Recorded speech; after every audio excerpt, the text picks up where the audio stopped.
Subject verb agreement. Question number 1. Many a man fill in the blank try to solve this puzzle.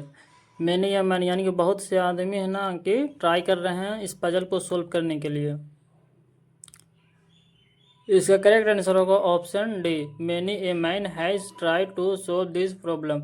Many है ना, many के बाद subject decide हो तो many के बाद अगर सब्जेक्ट के अनुसार ही वर्ब लगेगा।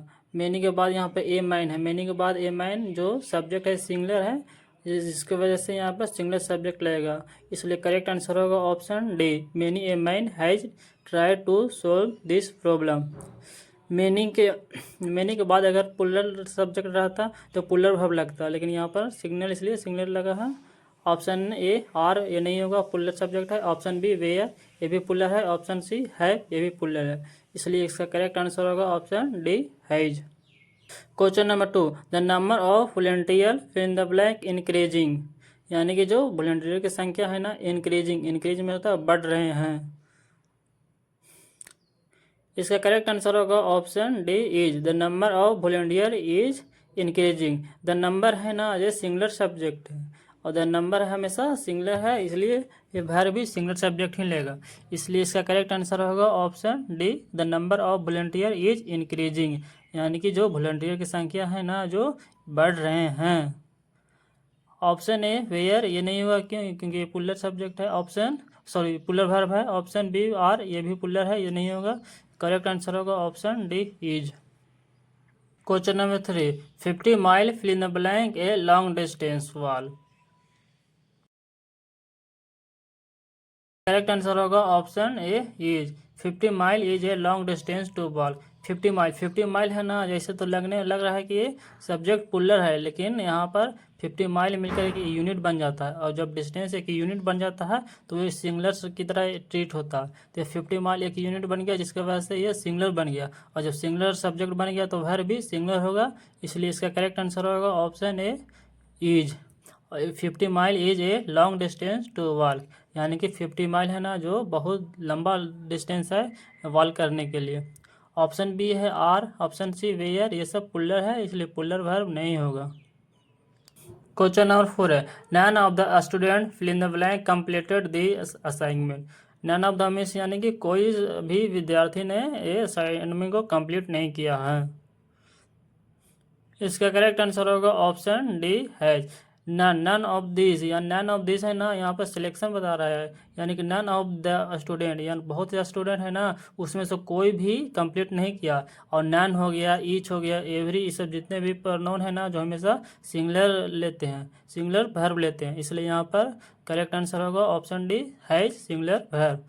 None of the student has completed this the assignment, यानी कि कोई भी स्टूडेंट ने इस असाइनमेंट को कंप्लीट नहीं किया है।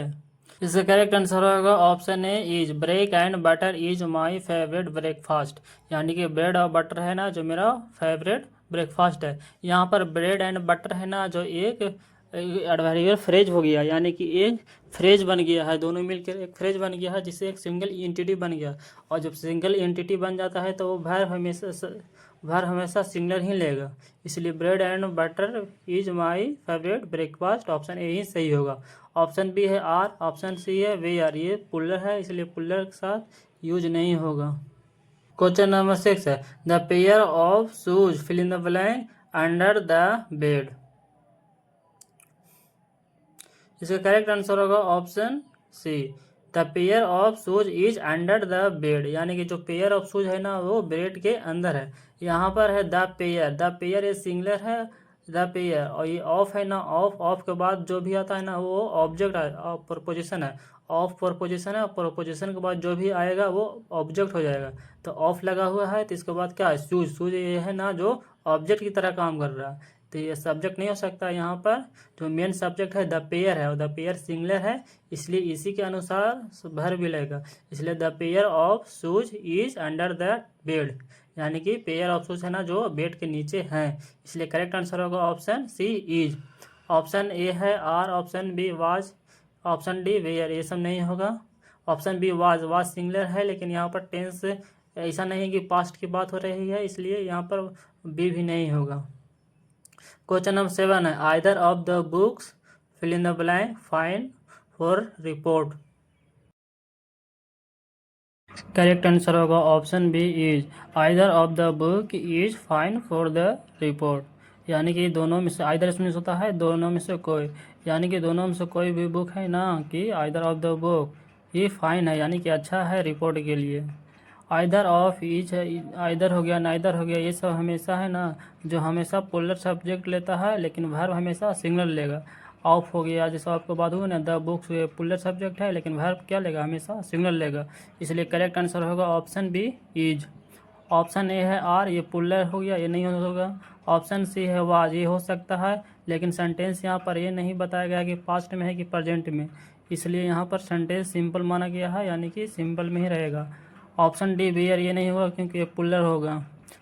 क्वेश्चन नंबर 8 है a series of lecture fill in the blank schedule for next week.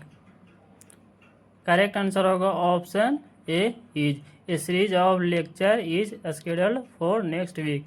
यानी कि ए सीरीज ऑफ लेक्चर यानी कि लेक्चर का समूह है ना जो स्केड्यूल है कि नेक्स्ट वीक में ये स्केड्यूल चलेगा।